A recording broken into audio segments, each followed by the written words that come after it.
Hello student, welcome to I science. तो देखिए, आज मैं आपके लिए दूसरा वीडियो लेके आया हूँ मैथ्स थ्योरम्स का।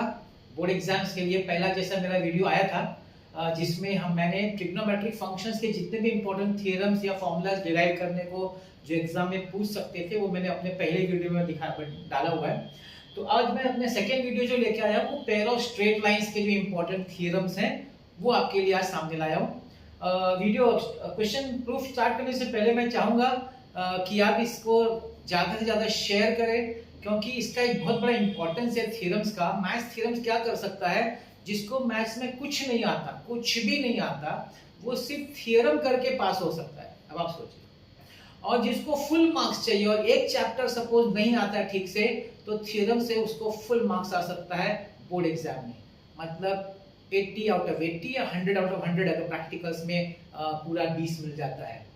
क्योंकि रीजन मैं आपको बताता हूँ, थ्योरम जो है अराउंड 12-15 और ज्यादा भी हो सकता है, लेकिन मैं 12 से 15 भी अगर मैं रेंज लूं, आपको पास होने वालों के लिए बता दूं, 20 मार्क्स अगर आपको प्रैक्टिकल्स में आ गया और 15 मार्क थ्योरम्स आपने कर लिया, तो आप कुछ भी नहीं अगर करते हैं, पूरे टेक्स्ट बुक दोनों पार्ट में से कुछ भी अगर नहीं करते हैं, सिर्फ थ्योरम्स कर लेते हैं, तो आप पास हो जाते हैं। और मैं फुल वालों की बात करता हूं। अभी सपोज आपको एक चैप्टर डिफिकल्ट लगता है, लेट्स से आपको डिफरेंशियल इक्वेशन या कोई भी एक चैप्टर आपको डिफिकल्ट लगता है, उसको अगर आप नहीं करते तो उसकी जगह पे आप थ्योरम्स करके जाते, तो ऑप्शन में आप उसकी जगह पे थ्योरम्स कर सकते हैं, है कि नहीं। आप थ्योरम्स कर लेंगे तो आपको और सब तो चैप्टर आते हैं, एक चैप्टर नहीं आता है, तो थ्योरम्स करके आप पास हो सकते हैं, सॉरी फुल मार्क्स ला सकते हैं, सॉरी। तो इसमें दोनों आपके पास बेनिफिट है। जो लोग पास होना चाहते हैं, उनको मैथ्स में कुछ नहीं आता, वो लोग थ्योरम्स करें, और जिनको एक चैप्टर में प्रॉब्लम है तो थ्योरम्स करके फुल मार्क्स भी ला सकते हैं। तो मेरा आपसे यही रिक्वेस्ट रहेगा कि आप ज्यादा से ज्यादा अपने फ्रेंड्स को सपोज शेयर करिए, जिससे उनको इसका फायदा हो। और मैं और लाता रहूंगा, जैसे मैंने कहा पेयर ऑफ लाइंस है, फिर वेक्टर्स है, फिर डिफरेंशिएशन है, एक एक चैप्टर का मैं आपके सामने थ्योरम्स और फॉर्मूला जो भी इंपॉर्टेंट डेरिवेशंस है जो एग्जाम में पूछे जा सकते हैं, वो लाने वाले। चलिए स्टार्ट करते हैं। तो क्वेश्चन है, मैंने देखिए टेक्स्ट बुक का पेज नंबर लिखा है, आप वो रेफर कर सकते हैं। Prove that a homogeneous equation of degree 2 in X and Y, ये आप जानते हैं पेयर ऑफ लाइंस का इक्वेशन है, represents a pair of lines passing through the origin if x square minus ab greater than equal to 0।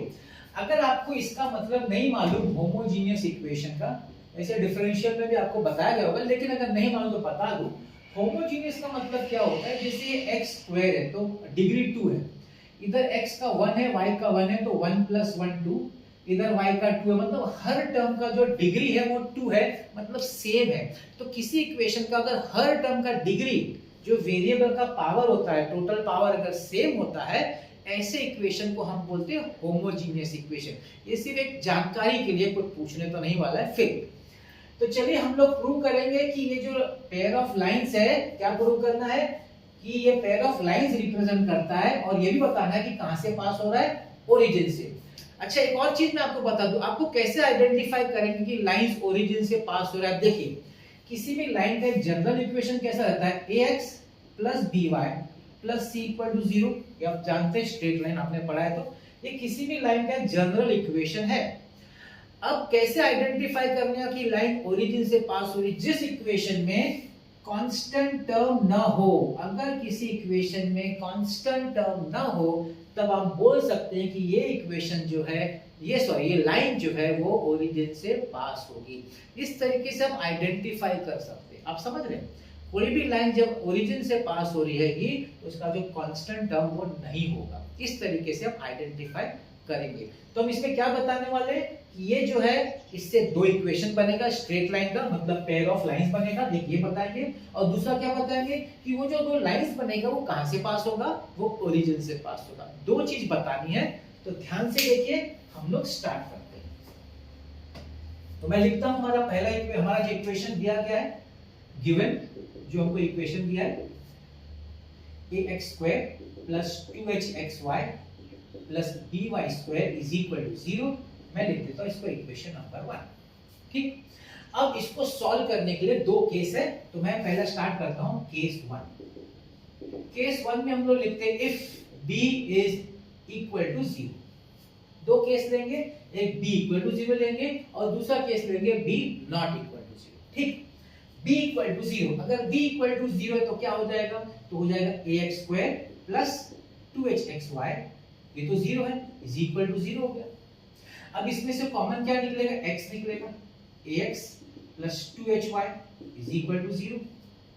तो इसको कैसे लिखेंगे, x इज इक्वल टू 0 और दूसरा क्या होगा, ax plus 2hy is equal to 0। अब देखिए ये दोनों इक्वेशन में क्या कांस्टेंट टर्म है, नहीं है ना, कांस्टेंट टर्म नहीं है। अगर इसको ग्राफिकली दिखाना है तो मैं टेक्स्ट वाला में बना, इसलिए मैं बना देता हूं। ग्राफिकली देखिए कैसा होगा,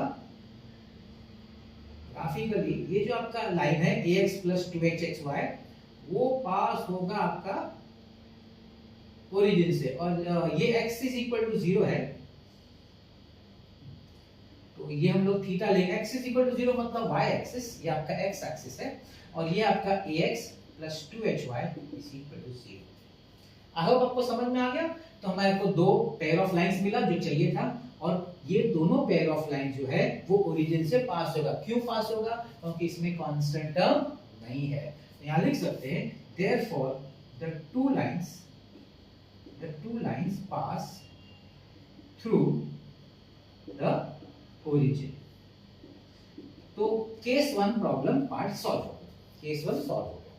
अब हम केस 2 लेंगे। केस 2 मैंने क्या बोला, केस 2 में हम बोलेंगे कि b not equal to 0। Case 2 if b not equal to 0, अगर b 0 नहीं है तो हम क्या करते हैं, ये जो हमारा इक्वेशन 1 है ना इसको b से मल्टीप्लाई करते हैं। तो मैं लिखता हूं मल्टीप्लाई इक्वेशन 1 बाय b। देखिए मल्टीप्लाई करो तो क्या हो जाएगा, इधर इधर हो जाएगा abx स्क्वायर, यहां हो जाएगा 2bhxy प्लस यहां हो जाएगा b square y square is equal to 0। अब देखिए इसको ध्यान से, अब नेक्स्ट स्टेप को सिर्फ आपको ध्यान रखना है कैसे लिखना है। हम लिखेंगे पहले b square y square plus 2bhxy, और ये जो x स्क्वायर वाला टर्म है उसको राइट में लिखेंगे माइनस abx स्क्वायर। हम लोग क्यों लिख रहे हैं अभी आपको दो स्टेप में समझ में आ जाएगा। हम लोग बोलते हैं अभी next adding h square x square on both sides. अब आप पूछेंगे ऐसा क्यों किया, इधर तक तो ठीक है समझ में आया, ये x स्क्वायर क्यों किया, तो देख लीजिए b square y square plus 2bhxy plus x square is equal to x square minus abx square. क्या आपको मालूम है कंप्लीटिंग द स्क्वायर मेथड, अगर आपने इंटीग्रेशन किया तो आपने पढ़ा होगा स्कूल में 10th स्टैंडर्ड में जब क्वाड्रेटिक इक्वेशन चैप्टर था तो वहां पे एक था कंप्लीटिंग द स्क्वायर मेथड। मतलब अगर आपको परफेक्ट स्क्वायर बनाना है तो थर्ड टर्म में कुछ डालना पड़ता है जिससे कि वो पूरा क्वाड्रेटिक इक्वेशन एक परफेक्ट स्क्वायर बन जाए। तो x स्क्वायर डालने से क्या हो गया, आपका जो लेफ्ट हैंड साइड है ना वो एक परफेक्ट स्क्वायर हो गया। देखिए कैसे हो गया, dy प्लस है तो plus hx the whole square is equal to x square minus ये, नहीं तो यहां से मैं पहले x स्क्वायर कॉमन निकालता हूं, x स्क्वायर ब्रैकेट में x स्क्वायर माइनस, ये भी आप चेक कर लीजिए। अगर आप इसको ओपन करेंगे ना तो आपको यही आएगा, आपको यही आएगा। तो आप समझ गए कि हमने x स्क्वायर दोनों साइड क्यों ऐड किया, इसलिए ऐड किया क्योंकि मुझे लेफ्ट हैंड साइड को परफेक्ट स्क्वायर बनाना। ठीक, आगे by plus hx the whole square is equal to x square, मैं इसको भी स्क्वायर में लिखता हूं, कैसे लिखता हूं, root of x square minus ab, root करके स्क्वायर करता हूं, है ना, रूट करके स्क्वायर करता हूं। ये लिखने का कारण ये है, हम लोग ऐसे इसलिए लिख सकते हैं क्योंकि यहाँ कंडीशन है कि x square minus ab greater than equal to 0। तो हम ऐसा रूट में स्क्वायर करके लिख सकते हैं, इट इज नॉट नेगेटिव। नहीं तो कोई बोलेगा सर रूट के अंदर नेगेटिव हो तो कॉम्प्लेक्स नंबर हो जाएगा, नहीं, लेकिन उन्होंने कंडीशन दिया है ग्रेटर देन 0 तो कॉम्प्लेक्स नंबर होने का सवाल ही नहीं। अब इसको लेफ्ट में ले आइए, dy plus hx the whole square minus x square root of x square minus ab the whole square is equal to 0। क्या आपको दिख रहा है a square minus b square, दिख रहा है ना, तो हम लिख सकते हैं ना a minus b a plus b, मैं लिखता हूं dy plus hx minus x root x square minus ab, एक टर्म हो गया, a माइनस b दूसरे ब्रैकेट में by plus hx plus a minus b a plus b plus x root x square minus ab is equal to 0। अभी दो bracket हो गया, उसको दो अलग अलग लिखेंगे। ये पहले मैं x लिखूंगा, h minus root H square minus A B into X plus B Y is equal to 0। और दूसरा इक्वेशन यहां से भी h plus root H square minus A B, इसका x कॉमन है, into X plus B Y is equal to 0। देखो मैंने क्या किया, x का टर्म पहले लिखा, y का टर्म, जनरली हम लोग स्टैंडर्ड फॉर्म में लिखते हैं ना कि पहले x लिखो फिर y लिखो, बस मैंने वही किया है, यहां ब्रैकेट की जरूरत नहीं है। क्या मुझे दो इक्वेशन मिल गया है क्या इसका, नॉट बी इक्वल टू 0 में? तो यस, हमको पेयर ऑफ लाइन मिल गया है। क्या इसको देख के मैं बोल सकता हूं कि ओरिजिन से पास होगा? हाँ, देखिए इसमें x का टर्म है, y का टर्म है, x का टर्म है, y का टर्म है, लेकिन इसमें कांस्टेंट टर्म नहीं है कि नहीं? x टर्म है, y टर्म है, x टर्म है, y टर्म है, लेकिन कांस्टेंट टर्म नहीं है। मतलब these two lines pass through the origin, है कि नहीं? क्योंकि मैंने आपको पहले बता दिया लाइंस कैसे पता चलती है पासिंग टू द ओरिजिन, उसमें कांस्टेंट टर्म नहीं होना चाहिए। उसमें x टर्म हो सकता है, y टर्म हो सकता है, लेकिन कांस्टेंट टर्म नहीं हो सकता। तो यहाँ कांस्टेंट टर्म नहीं है, इसलिए हम बोल सकते हैं कि lines are passing to the origin. तो इन शॉर्ट क्या है, b इक्वल टू 0 में हमको दो लाइंस मिला, मतलब पेयर ऑफ लाइंस मिला, उसमें कांस्टेंट टर्म नहीं, लेकिन मतलब पासिंग टू द ओरिजिन, ये सेकंड ये ट्रू हो गया। फिर नॉट इक्वल टू 0 में परफेक्ट स्क्वायर, ये आपको समझना है, सबसे इंपॉर्टेंट स्टेप यही आपको समझना है। परफेक्ट स्क्वायर बनाया a minus B A plus B, इसमें भी आपको दो इक्वेशन मिला, मतलब पेयर ऑफ लाइंस मिला, इसमें भी कांस्टेंट टर्म नहीं है, इसका मतलब है they are passing to the origin. और कंडीशन ये क्यों जरूरी है? अगर ये कंडीशन नहीं होगा तो आप ये लिख नहीं सकते, ये लिख नहीं सकते अगर ये कंडीशन नहीं होगा, इसलिए वो लिख देने का। इसलिए लास्ट में क्या लिखने का, therefore this equation degree 2 represents a pair of lines passing to the origin if, ये पूरा स्टेटमेंट लास्ट में आंसर में लिख देंगे। ठीक है ना? तो ये पहला हुआ। Let's go to the second one.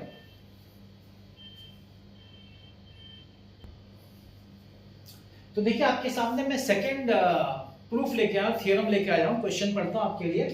Prove that the acute angle, और ये दोनों पहले और दूसरे में ये सबसे ज्यादा इंपॉर्टेंट, बहुत बार पूछा है, बहुत बार, समझ लीजिए, तो हो सकता है इस बार ही पूछना।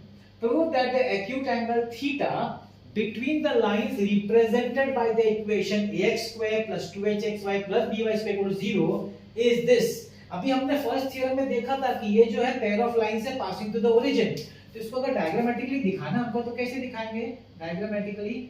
ये दो लाइंस है और दोनों लाइंस ओरिजिन से पास हो रही है, ये दिखाया जाएगा। एक लाइन को हम लिख सकते हैं y is equal to m1x, दूसरे को लिख सकते हैं y is equal to m2x, और दोनों के बीच में एक्यूट एंगल थीटा है। तो डायग्राम में अगर डायग्राम दिखाना तो इतना सा दिखा देने का, बस, ज्यादा नहीं, इतना सा दिखा देने का, क्योंकि इसमें y और x है ना, कांस्टेंट तो नहीं रहेगा। क्यों नहीं रहेगा? क्योंकि it is passing to the origin. अभी भी मैंने बताया था अगर कोई लाइन ओरिजिन से पास हो रही है तो उसमें कांस्टेंट टर्म नहीं होता है। तो इतना सा डायग्राम बता देने का, ठीक। अच्छा, अब आप देखेंगे आगे भी मैंने कुछ लिखा है। अब क्या है, कभी कभी बोर्ड एग्जाम में क्या करते हैं, इतना तक पूछेंगे ना तो 3 मार्क, अगर हेंस पूछ लिया ना तो 1 मार्क और बढ़ जाता है, 4 मार्क का हो जाता है क्वेश्चन। और दोनों नहीं पूछते, एक बार बोर्ड एग्जाम में पहला वाला हेंस पूछा था, किसी और बोर्ड एग्जाम में दूसरा वाला पूछा था। अगर पूछते तो जैसे मैंने बोला हर बार नहीं पूछते, कभी पूछ लिया, मगर पूछा है इसलिए मैंने ये भी क्वेश्चन डाल दिया है। तो ये भी हम लोग ट्राई कर लेंगे। चलिए स्टार्ट करते हैं। हमको tan थीटा को, ये एंगल जो है ना दोनों पेयर ऑफ लाइंस के बीच का एंगल, उसका फॉर्मूला ये डिराइव करना है, ठीक। Let's start. तो हमको गिवन है ax स्क्वायर plus 2hxy plus by square is equal to 0, ठीक।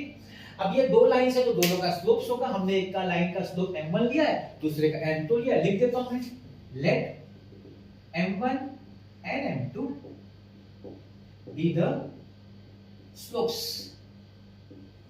of the lines, क्योंकि हम जानते हैं कि this represents pair of lines. Theorem 1 अभी जो हमने प्रूव किया वो क्या बताता है कि ये जो है दो लाइंस का बना हुआ है। अगर ये दो लाइंस का बना हुआ है तो इसके दो स्लोप्स होने चाहिए। एक स्लोप मैंने m1 लिया, दूसरा स्लोप मैंने m2 लिया। तो हम जानते हैं कि m1 plus m2 is equal to minus 2h upon b and m1 into m2 is equal to a upon b। तो आप जानते होंगे क्वाड्रेटिक इक्वेशन जो आपने सॉल्व किया है उसके हिसाब से बन जाता है, ठीक। आगे बढ़ते हैं। अब हमको एक फॉर्मूला डिराइव करना पड़ेगा। कौन सा वाला? देखिए m1 minus m2 the whole square is equal to m1 plus m2 the whole square minus 4m1 m2। सबसे पहले क्या आपको ये फॉर्मूला आता है? नहीं आता है, एक बार मैं सिर्फ बता देता हूँ, ठीक है? देखिए a minus b the whole square is equal to a plus b the whole square। Suppose मैंने ऐसे लिखा है तो क्या हो जाएगा पता? ये हो जाएगा a square minus 2ab plus b square is equal to a square plus 2ab plus b square। ये इक्वल नहीं है, क्यों? a square है, b square है, लेकिन ये minus 2ab और ये plus 2ab है। अगर मुझे दोनों साइड इक्वल करना है तो मुझे लिखना पड़ेगा minus 4ab। क्यों? क्योंकि 2ab minus 4ab करेंगे तभी तो जाके minus 2ab होगा, इसलिए देखिए -4 लिखना पड़ता है। होप आपको समझ में आ गया कि ये फॉर्मूला ऐसा कैसे बना है। माइनस स्क्वायर प्लस स्क्वायर में आपको -4 डालना पड़ेगा एक्स्ट्रा, तब जाके दोनों इक्वल होगा। तो ये एक बात हुआ। दूसरा आप मुझसे पूछ सकते हैं कि सर आपको कैसे मालूम कि ये वाला यूज करने का, क्यों आपको ये आपने कैसे पता चला कि आपको यूज करना है? तो अभी मैं आपको फॉर्मूला 2 मिनट में बताता हूँ। हमारे tan थीटा वाला फॉर्मूला उसमें ये कहां से आता है वो मैं अभी आपको थोड़ी देर बताता हूँ। So let's continue. m1 plus m2 है minus 2h upon b the whole square minus 4a upon b, तो जगह 4h square upon b square minus 4a upon b, तो 4h square minus 4ab upon b square LCM लिया मैंने, 4 common, h square minus ab upon b square, 4h square minus ab upon b square। अब ये square है, इसका square root ले लेते हैं, तो m1 minus m2 is equal to plus minus 2 root h square minus ab upon b। I hope ये आपको समझ में आ गया। ये हमने स्क्वायर रूट लिया है, स्क्वायर रूट लिया है तो हमने प्लस माइनस लिखा है। हमने जो क्या किया है, we have taken the square root, ठीक है? ये हो गया।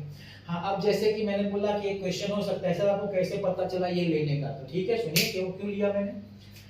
तो मैं बोलता हूं if theta is the acute angle between the pair of lines, अगर दो लाइन के बीच में अगर थीटा एक्यूट एंगल है, तो हमने 11th स्टैंडर्ड में स्ट्रेट लाइन चैप्टर पढ़ा है कि tan थीटा का जो फॉर्मूला होता है वो होता है m1 minus m2 upon 1 plus m1 into m2। अब आप समझे कि हमने ये क्यों निकाला, क्योंकि हमारे फॉर्मूला जो हम यूज करने वाले हैं 11th स्टैंडर्ड का उसमें m1 माइनस m2 है। तो जब तक मैं m1 माइनस m2 नहीं फाइंड करूंगा मैं कैसे यूज कर सकता हूं फॉर्मूला? नहीं यूज कर सकता, ठीक? आई होप आपको समझ में आ गया। अब मैं ये वैल्यू डालूंगा 2 root h square minus ab upon b divided by 1 plus m1 m2 यहां से लेंगे a अपॉन b। अब ये क्वेश्चन हो सकता है सर यहाँ प्लस माइनस है, आपने तो नहीं लिखा प्लस माइनस, मॉडुलस के अंदर तो मॉडुलस का मतलब ये होता है ना प्लस माइनस, तो मॉडुलस में डाल दिया तो फिर खत्म हो गया, जरूरत नहीं प्लस माइनस लिखने की, ठीक है? तो 2 root h square minus ab upon b divided by LCM cross multiply b plus a upon b, b और b cut, 2 root h square minus ab upon a plus b। क्या हमको formula आ गया है? यस, हमको formula derive हो चुका है। यहां तक आपको मिलेगा 3 मार्क। यहां तक कितना मिलेगा? 3 मार्क। अगर इनमें से कोई भी एक पूछ लिया तो 4 मार्क हो जाएगा। चलिए उसको भी देख लेते हैं। पहला वाला बोलता है कि lines are coincident, lines are coincident. Coincident का मतलब है कि एक के ऊपर एक, पैरेलल या एक के ऊपर एक, मतलब उनके स्लोप सेम हो गए ना, m1 is equal to m2 हो गया। अगर लाइंस पैरेलल हो गए या एक के ऊपर एक हो गए मतलब कि वो लाइन स्लोप सेम हो गया। अगर m1 is equal to m2 मतलब m1 minus m2 should be equal to 0। लेकिन मैं तो निकाला m1 माइनस m2, क्या निकाला है? 2 root h square minus ab upon b that is equal to 0। वापस क्वेश्चन होगा सर आपने प्लस माइनस नहीं लिया, आप ले सकते हैं प्लस माइनस, लेकिन वहां चला जाएगा तो 0 हो जाएगा, तो नहीं भी लिखेंगे तो चलता है, ठीक है ना? तो b वहां जाएगा, 2 वहां जाएगा, तो root of h square minus ab is equal to 0। या फिर you can say that h square minus ab is equal to 0 squaring करेंगे तो दिस इज अ कंडीशन। ये कंडीशन किसके लिए? If the lines are coincident, if the lines are coincident then the condition is h square minus ab is equal to 0। ये हुआ। दूसरा, एक बार board exam में ये वाला पूछ लिया था कि अगर ये लाइन है, कौन सी लाइन है? x square minus 4xy plus y square is equal to 0, अगर ये लाइन पेयर ऑफ लाइंस है तो थीटा कितना होगा? तो देखो इसका a क्या लेंगे 1, इसका 2h कितना लेंगे -4, मतलब h क्या हो जाएगा? h -2 हो जाएगा। और इसका b क्या लेंगे 1, क्योंकि x स्क्वायर के आगे 1 है, y स्क्वायर के आगे 1 है, तो a 1 हो जाएगा, b 1 हो जाएगा और ये 2h होता है, तो जो -4 होगा वो 2h होगा, तो h -2 हो जाएगा। अब चलो जो हमने फॉर्मूला डिराइव किया वो यूज कर लेते हैं। tan theta is equal to 2 root h, h -2 है, -2 का square minus a is 1, b is 1 upon a plus b is 1 plus 1. So 2 root, this is 4 minus 1 upon 2, 2 to cut, 4 minus 1 is 3, so that is root 3 by कौन सा tan, root 3 भाई कौन सा tan root 3 देता है तो आपको पता होगा ना, 60 डिग्री। लो ये कर दिया तो 1 मार्क, 4 मार्क हो जाता है। तो इस चैप्टर का पेयर ऑफ स्ट्रेट लाइंस का 2 थ्योरम है और मुझे लगता है कि यही सबसे ज्यादा इंपॉर्टेंट है इस साल के, लेकिन फर्स्ट वाला भी आ सकता है, ऐसा कुछ नहीं है। जैसे कि मैंने अपने फर्स्ट लेक्चर में बोला, देखिए मैं जितने भी इंपॉर्टेंट थ्योरम सब करा हूं उसमें से कोई भी आ सकता है, कंफर्म नहीं बोल सकते यही आएगा, लेकिन डेफिनेट उसी में से आएगा, ये डेफिनेट है। तो जितने मेरे वीडियोस हैं आप देखिए सबको और शेयर करिए, क्योंकि जैसे मैंने कहा इससे स्टूडेंट बिना कुछ किए, बिना कुछ मैथ्स किए पास हो सकता है, और जिसको फुल लाने के और एक चैप्टर अगर डिफिकल्ट लगता है तो थ्योरम्स करके वो फुल भी ला सकता है। इतना इंपॉर्टेंस है इस थ्योरम्स का, तो डेफिनेटली प्लीज शेयर करना मत भूलिएगा। और नेक्स्ट मेरा जो वीडियो आएगा वो वेक्टर्स पे आएगा। कई लोगों को वेक्टर्स से डर लगता है, बिल्कुल डरने का नहीं, मैं करा दूंगा थ्योरम वेक्टर्स का। तो वेक्टर्स करेंगे तो पार्ट 1 हो जाएगा, फिर बाद में हम लोग पार्ट 2 करेंगे। तो देखते रहेगा मेरा वीडियोस। आज का वीडियो देखने के लिए बहुत बहुत धन्यवाद। Thank you very much.